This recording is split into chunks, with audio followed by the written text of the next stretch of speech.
So we are live in action. Welcome to the Secret Sauce. Yep. We're going to start with a little pilot podcast. And what that means is we're not going to bring on a guest today, but trust me, the guest coming next podcast is going to be amazing. Really excited about that. Yep.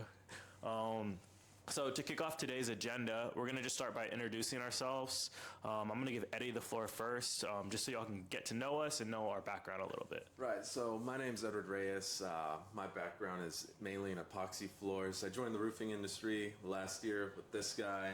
Got a little bit of marketing background, and that's generally it. Yeah. So I actually went a little different route. I know Eddie had been doing floors since he was a little kid. Since I was 6 years old. The photo right here. So, yeah, I mean, I went to college, studied neuroscience, thought I was going to be a doctor or whatever that is. Realized I hated school, and I know this is most of y'all for sure. So after that, I went into sales, started doing biopharmaceutical sales. It was cool. It was a remote job. Awesome company. Shout out them. But they wanted me to relocate to Atlanta. Atlanta? Yeah. Don't get me wrong. Jeez. I went and checked it out. I had the apartment ready, you know, but I was just too homesick. So stayed here, did some solar for a little bit. That sucked. Did some direct marketing for a little bit. That sucked. That really sucked. So that's where I met him. Yeah. And then ended up falling into roofing, worked at an amazing company. And in my first week did 5 sales, and I realized, okay, this is the industry for me. From there, you know, reached back out to Eddie. Rest is history. Yeah, I was actually just asking for some copyright information, and then I was like, yo, what are you doing? And he was like, looking for something new, and then he was like, come sell roofs with me, and I'm like, all right, well, I've sold internet out of a Walmart. Yeah. This can't be that hard. Story told, right? So here we are, you know what I mean? We've been up and running, doing amazing. We did about 6 contracts last week and this week. Yeah. Record month, yeah. Seriously. So what we're here to do is drop all the secret sauce on how to succeed in roofing. You know, we started at the bottom just selling roofs for another company, and then we scaled, climbed, and we're also here to share that journey with you and help them succeed as well. Exactly. So honestly, look, if we can pull it off, you guys definitely trust me, you definitely can. And we did it going uphill too. We had a lot of external factors getting in our way. We had to do it part-time. Yes. We didn't even have full time to commit to it. Guys, I'm telling you, we had like $0 in our pocket whenever we started this negative dollars. So, I mean, honestly, I guess that's the topic we'll start with, right? Yeah. Is like how to actually start a roofing company. And you can do it with $0. That's the thing. So whenever you came on, I mean, I know, you know, you had to learn the ropes. Yep. You learned them pretty fast. By the way, his first deal he got was a 15 house guy. So that's how that started. On day 2, mind you, really it was first full day knocking, like starting at like noon. And stumbled across this guy, and he was like, yeah, I have rental properties. And I didn't have the product knowledge to keep him like engaged in the conversation, so I had to quickly text Ian, dude, there's a guy with 15 houses. I need you to get here now. Guys, so let me tell you, I was walking up to knock a roof and had some solar on it. I was so excited.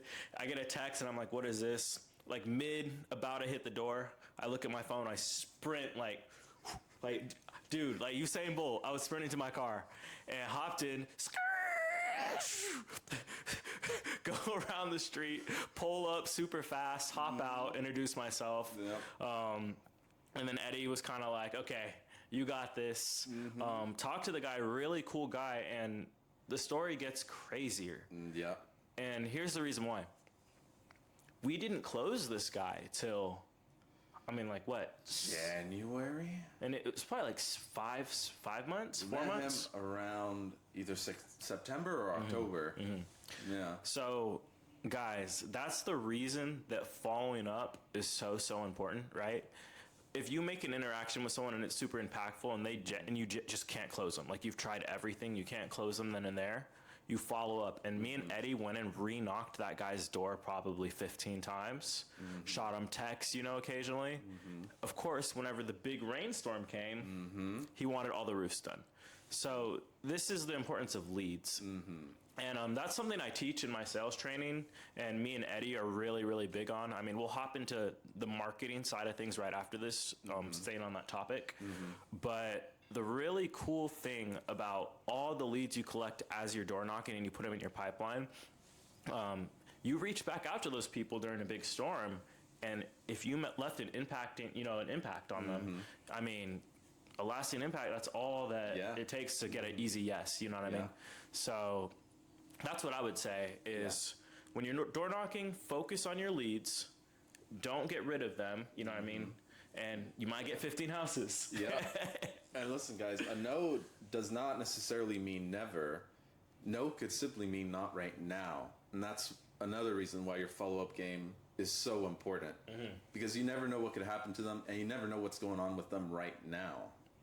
Yeah, I mean, how many times have you guys had a lead, you were super confident about it, and then, 2 months go by, you didn't follow up with them, you hit them up again, and they're like, oh, I got my roof done, or there's a roofing sign in the yard. This is because you weren't being consistent. Like, if someone's actually busy with life, they had a death or whatever it is, sometimes it takes a little bit of time for them to be ready to do the thing, and it doesn't mean they're saying no to you. But your job as a salesman is to follow up with this person. I would say at first, maybe once every other week. If it's an extended period of time, once a month, because they'll lose your number. Sometimes they don't even save your contact. He lost the number. Exactly. Our guy lost the number. He did lose the number. That's right. And I had to go give him another business card. And this time he was like, I promise I will save it. You know what I mean? Because he didn't want to give me his information at first. But that's how persistency kind of, gets you through those trials and tribulations. Yeah. And sometimes they have external situations that make them leave town, like the build we just did yesterday. Yeah. Guys, people, here's the thing. Life happens. And that's one of my favorite things to say at the door is like, hey, listen, I know you can't get to it right now because life happens. I'm just doing a follow-up to, it's my job. It's my job to make sure this gets done for you so you don't have a problem. But at the same time, we're working for you. We're working on your time. So I'm here for you whenever you're ready. Now, if you get leaks or anything, let me know. And I'll come back out and do an emergency repair on that for you. And just building that trust, creating personal relationships is 10 times more important than being a pushy salesman that's just like, I have to trick this person into buying. So all of you that are new in the industry, understand that that's not what a real salesman is. What they are is someone that can get to know someone in-depthly and determine what they might need and offer that service to them. At that point, if the person genuinely needs it, they're going to go with you because you were a professional. You weren't a sleazy salesman. You know what I mean? And they have genuine trust over you too. Exactly. I mean, trust is a big thing. You build that through conversation, And I had a really, really smart salesman one time tell me this. This was actually last year that you're going to make a sale when someone starts opening up to you about their personal life. Now, I would take that and I would fly with that. If you're struggling to close someone, that means you asked to close the deal at the wrong time, to be honest. You want to close the deal after they feel like a friend to you and they're ready to buy. And we cover that in our sales course too. It's called buying signs, impulse factors, CPR, all of that stuff. Create a personal relationship. And I'm sure y'all have heard a lot of these before because they're, all over the sales industry. And so everyone knows the same systems. But the problem is that salesmen, whenever they first come in, a lot of companies say, go float, sink or float, right? And you're not actually taught how to do sales. And that's just the wrong approach. And this is why most people fail at doing sales early on. It's because they don't understand that sales is just like scooping ice cream, just like flipping burgers. There's a system, right? like if you're making the ice cream, you scoop the ice cream, you put it in the bowl, and then you put the syrup, and then you put the toppings next. Yeah. And the reason you do it in that order is so the toppings stick on, you know what I mean? It looks all nice. Presentable, right? And when you're flipping burgers, there's a process to make the burger. And in sales, there is a process to make a sale. Yep. And if you actually understand that process, it's rinse and repeat, honestly. Yeah. Right? So how do you, like, say you had a similar person from like a month ago, what would you do to close the deal? Like, what would you be thinking in your head? Truthfully, I'd kind of look at how similar they are with the previous sale. And honestly, guys, you'll find yourself saying the same thing over and over again. And it just, everything naturally flows into place. Yeah. Yeah. Yeah. And that's why I guess it takes time to become a really, really good salesman. It's because when you recognize somebody, the next person that seems similar, like intuitively to you, the sale's going to go the same way. Exactly. And Eddie, I mean, I was thinking about this last night.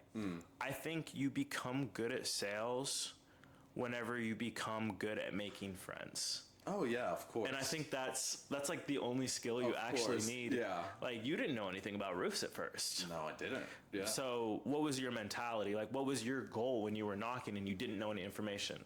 Well, one, know as much product knowledge as I can, like types of shingles, you know, the common problems people have, you know, like missing shingles. What happens when you have that problem? What consequences that the homeowner might not be aware of? Like, maybe they have a leak and they don't know about it. Yeah. You know, you have a problem, you just don't see it right now. Okay. So and another thing is, I'd listen to your conversations and I'd see how you answer people's objections. Okay. So you like to hyperanalyze yourself. Definitely. To whenever you go home, you can review it and then learn from any mistakes you made. Exactly. Okay.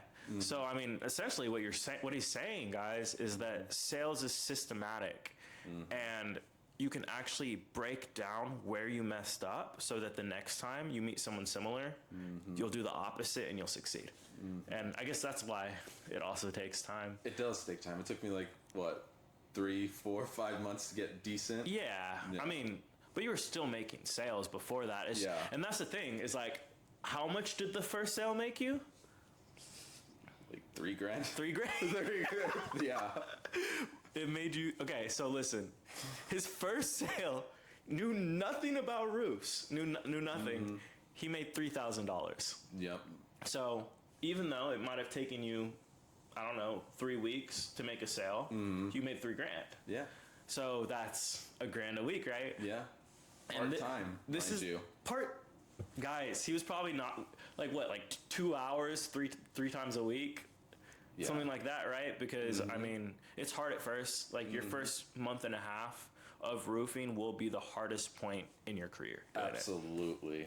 And it only gets easier after that. So, and that's just entrepreneurial ambition anyways. Yeah.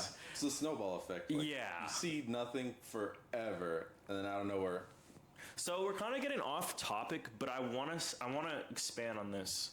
So I think the reason that salesmen succeed in entrepreneurial ambition and get there faster is because they've already done the 1099 lifestyle. And what people don't understand is that sales and starting a company are the same thing. Yeah. If you know how to make sales, you actually know how to run a business because you're running your own. You're contracted. Yeah, a salesman basically is a miniature company. Exactly. So you're working for yourself. You need to understand that. If you're on any 1099 job, and here's the thing, if you've been living like this for 2-3 years as a 1099 employee, you're ready to start a business. Yeah, you're acclimated at that point. You have 3 years of sales experience, and on top of that, I mean, you've been managing your money, doing your taxes. You don't get those tax returns, but you know how to write off, right? It's all the same system with a company, and it's not what you think. Like, it's like you don't feel this, you know, difference in your lifestyle is like insanely different when you start a company. It's actually just very freeing, is what I would say. Yeah. And that's why you'll see some people that go from W-2 straight into entrepreneurship struggle, is because they're just not used to that environment, and they're not used to all those different miniature skills that you need to learn. Like, you know, what is a business expense and what isn't, you know, how to do your Yeah. taxes. There's Yeah. all these little things you have to know first, and if you don't, you're going to struggle a little bit. Yeah, no, I agree 100%. I mean, so that's the thing, right? You make this decision when you turn 18, whether you're going into college, whether you're, you know, what you're doing. And this is what I would say. If you're one of those fortunate kids that your parents are paying for your college, you can go to college and you can also start your business at the same time. Start from your And dorm room. That's what I would say to do. Yeah. If you don't go to college, I would instantly get a sales job. Yep. Instantly get a commission-based sales job. And, you know, if you can bum it at your parents for a year, do that while you're learning how to sell. Yeah. And then after that year, you're never going to have to live at your parents' house ever again. On top of that, you're going to be making more money than all of these people that graduate out of college. Yep. The average sales commission per year in roofing is around $80,000. So just keep that in mind. Like, that means that the average person, if you're average, and you're above average if you're using our sales course and systems, by the way, Definitely. it's only like $1,000 a year. Yeah. It'll make you 100K, 80K, 100K. I mean, as long as you learn, follow the systems, and are showing up, doing your one-on-ones, you're literally.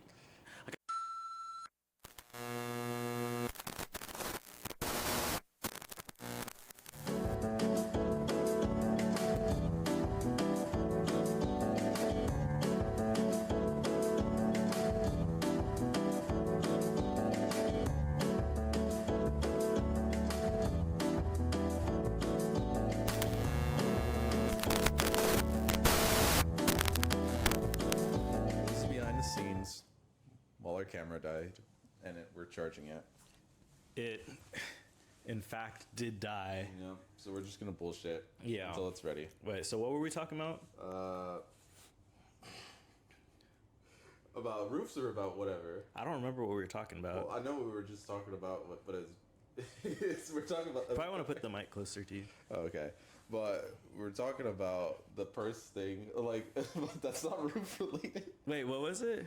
You know how like in SpongeBob, like there's like bags within bags within. Oh bags? yeah. Okay, so I don't know how we got on this topic, but we think that the greatest salesman ever to live was the guy that was selling the chocolate carrying bags, then the carrying bag for the chocolate carrying bag. Yeah, in SpongeBob. Those of you who've watched SpongeBob, Yes. and know the infamous chocolate episode. Yes, the Where they where SpongeBob and Patrick decided to be door-to-door salesmen just randomly one day.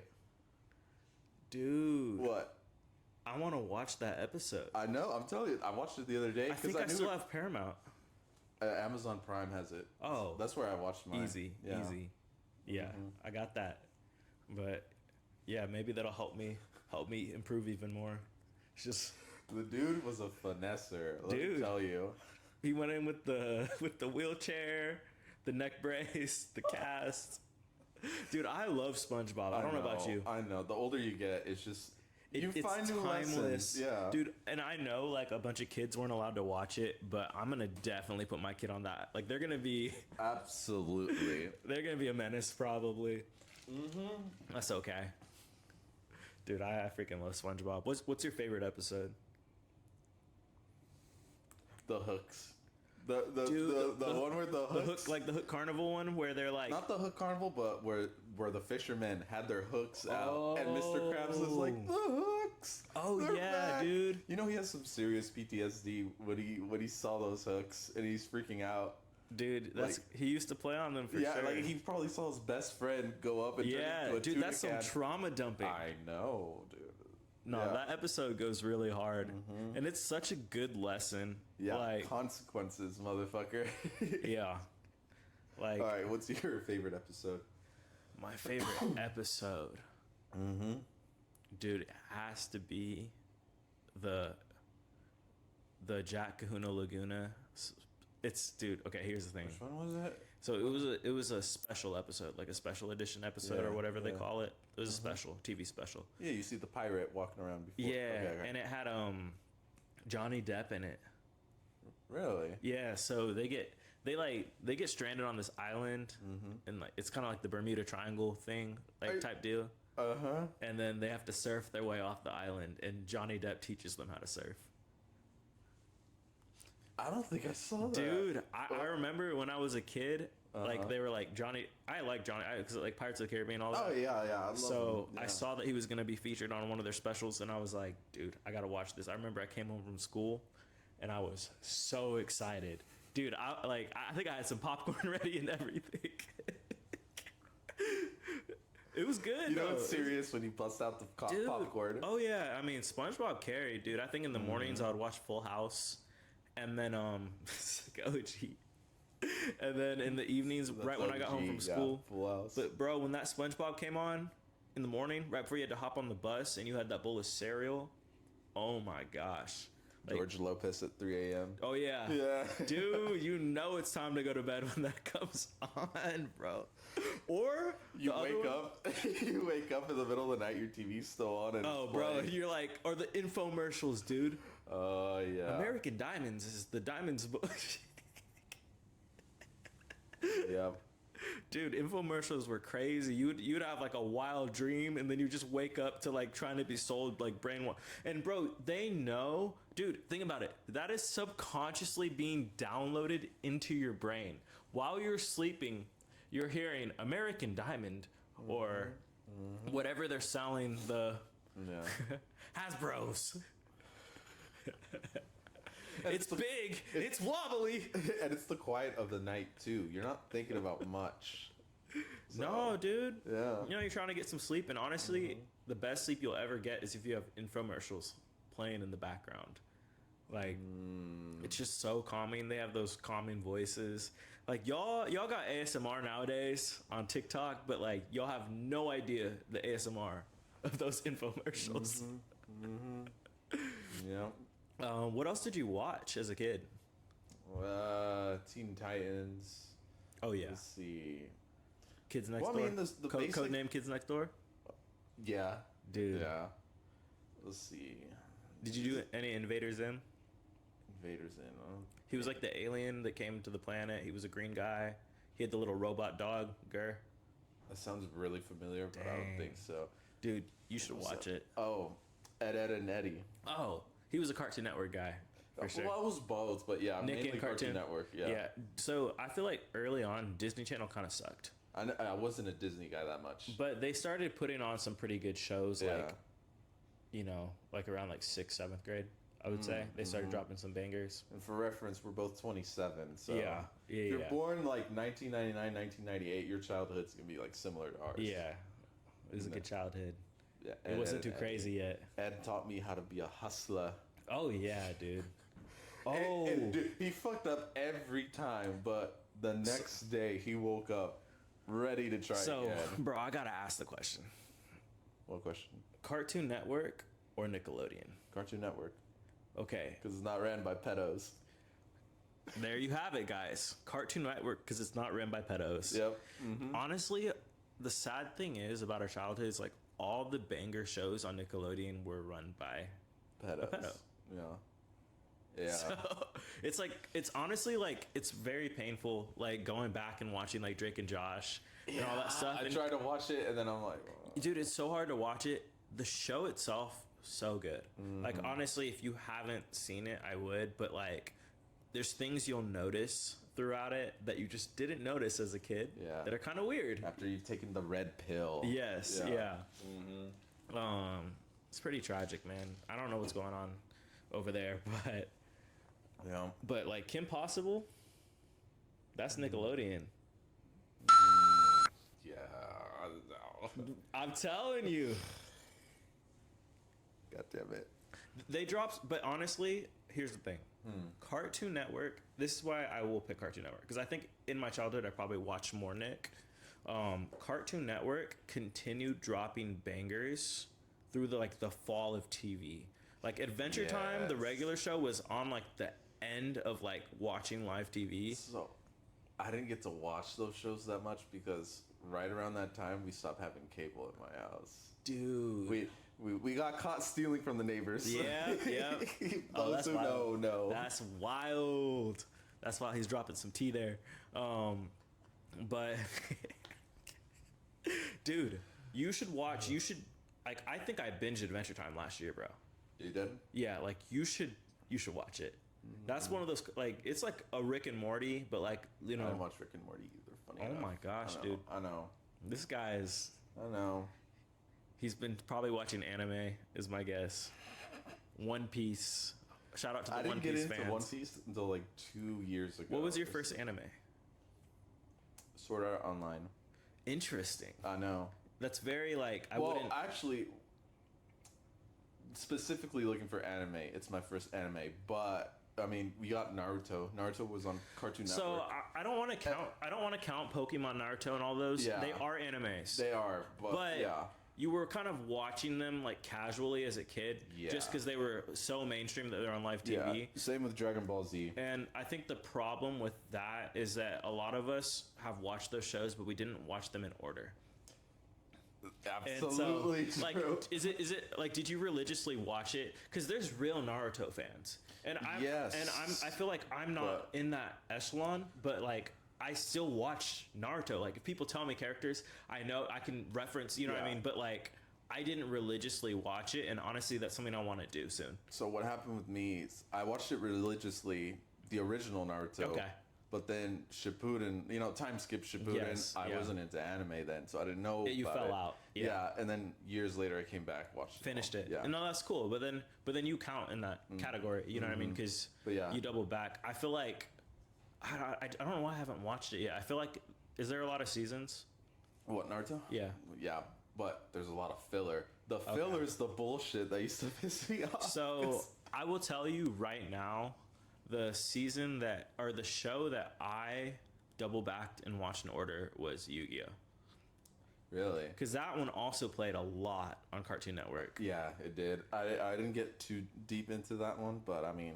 I know, it's fire. So I think like my freshman year of college, me and my friend binged it, and then like they had it's because they had a Yu-Gi-Oh game on Switch, Nintendo Switch, yeah, and it was fun, bro. Yeah, like talk about like cards and chess at the same time is the only way I could describe that game. Oh, okay.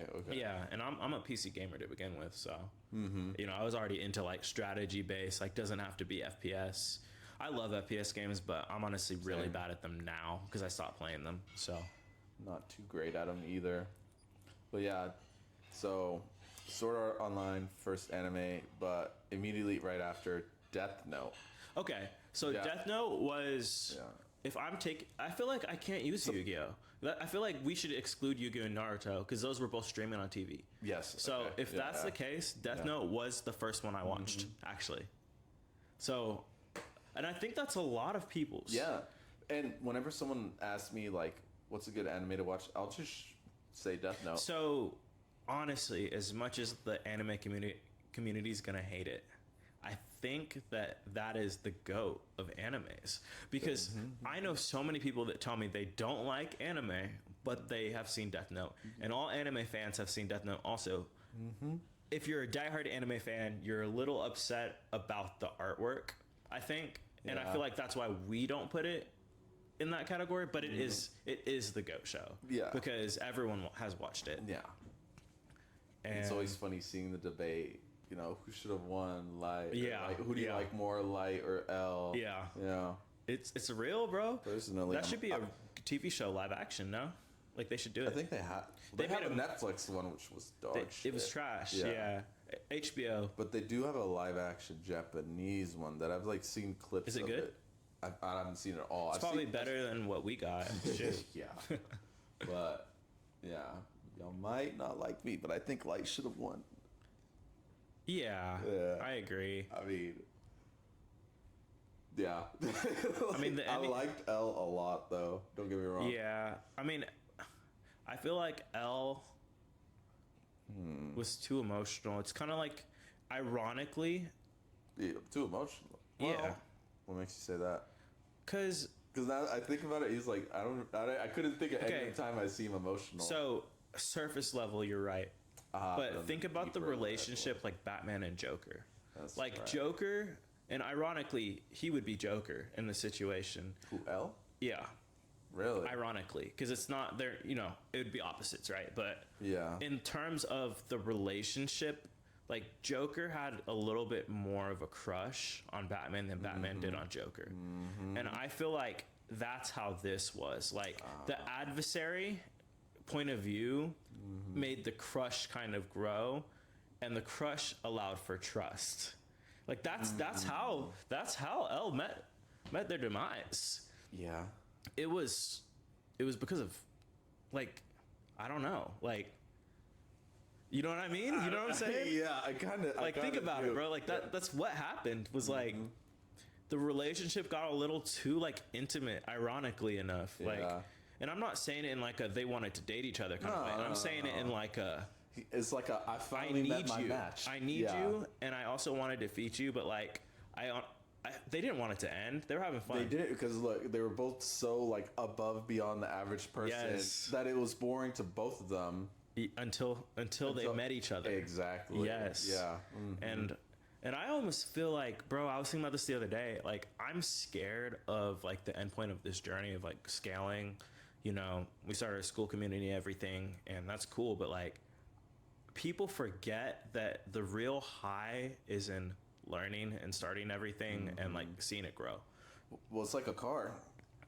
You're going 80 on the highway and you stay at 80, you feel nothing. don't feel but going anything. from 40 to 80, That acceleration is a high. exactly.